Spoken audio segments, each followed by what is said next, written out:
Good morning बच्चों।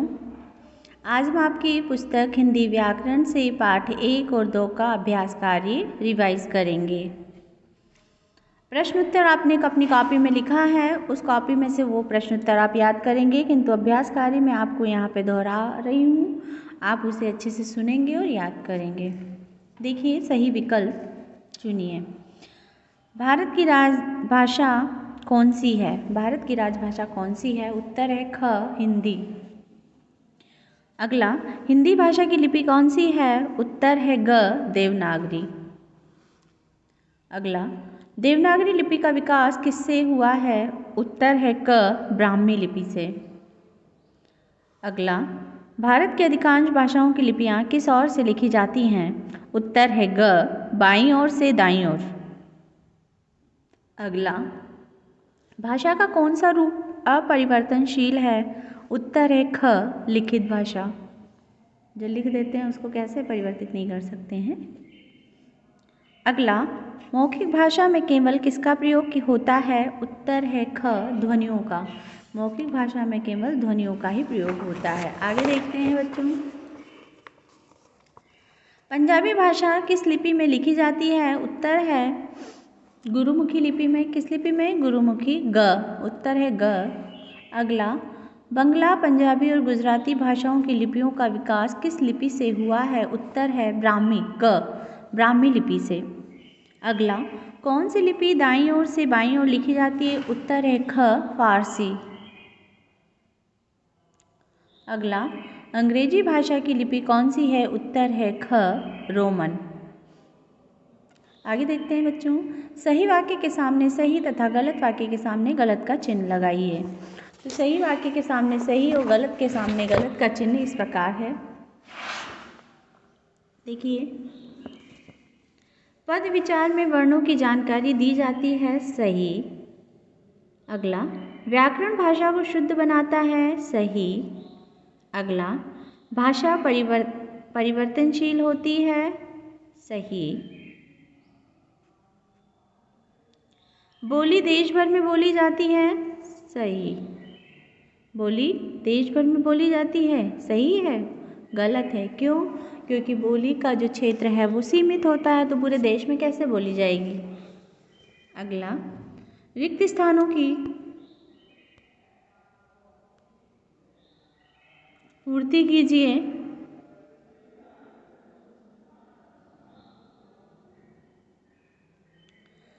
देखिए, रिक्त स्थानों की पूर्ति कीजिए बच्चों। भाषा के क्षेत्रीय रूप को क्या कहते हैं? बोली कहते हैं। भाषा, भारतीय संविधान में कितनी भाषाएं बोली जाती हैं? 22 भाषाएं मान्यता दी गई है, 22 को। शब्द के सार्थक समूह को क्या कहते हैं? वर्णों के सार्थक समूह को शब्द कहते हैं। किसी भाषा की नियमावली को उसका क्या कहते हैं? व्याकरण कहते हैं। क्या कहते हैं? व्याकरण। आगे देखिए, स्तंभ क को ख से मिलाना है। इसमें लिपि और भाषाएं हैं। अंग्रेजी भाषा की लिपि रोमन, संस्कृत भाषा की लिपि देवनागरी, हिंदी भाषा की देवनागरी, अरबी की फारसी, पंजाबी की गुरुमुखी और उर्दू की भी कौन सी है? फारसी लिपि है। आगे प्रश्न उत्तर है बच्चों, उसे आपको स्वयं से हल करना है। अब हम देखते हैं पाठ 2। पाठ 2 का अभ्यास कार्य इस प्रकार है। हिंदी भाषा के परंपरागत स्वर कितने हैं? उत्तर है क, 11। हिंदी वर्णमाला के अंतर्गत ऊष्म व्यंजन कौन से हैं? उत्तर है क। उत्तर है क नहीं है, माफ करना बच्चों, घ है। श, श, ह, श। आगे देखिए, हिंदी वर्णमाला के अंतर्गत अंतःस्थ व्यंजन कौन से हैं? ख, य, र, ल, व। क, ख, ग, घ, ज, फ में कौन से वर्ण ऐसे हैं जिनका प्रयोग अंग्रेजी भाषा में भी होता है? तो वो है ज और फ।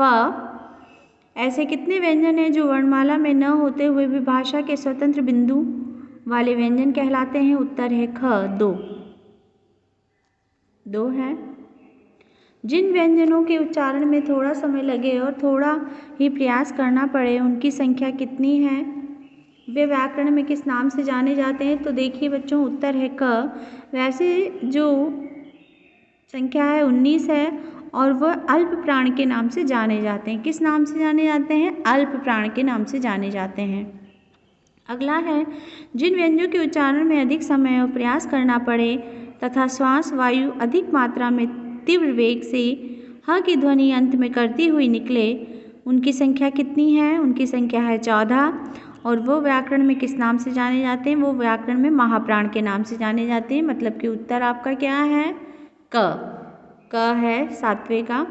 रिक्त स्थानों की पूर्ति कीजिए। अगला देखते हैं, सच्चा लल्लू क्या है? द्वित व्यंजन है। ये क्या है बच्चों? द्वित व्यंजन है। उच्चारण नाक से किसका होता है? अनुस्वार का उच्चारण नाक से होता है। दीर्घ स्वर कितने होते हैं? 7 होते हैं।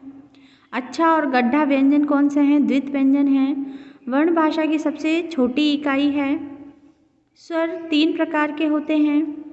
विसर्ग के आगे व्यंजन लगते हैं और स्पर्श व्यंजन 27 हैं। कितने हैं? 27 हैं स्पर्श व्यंजन।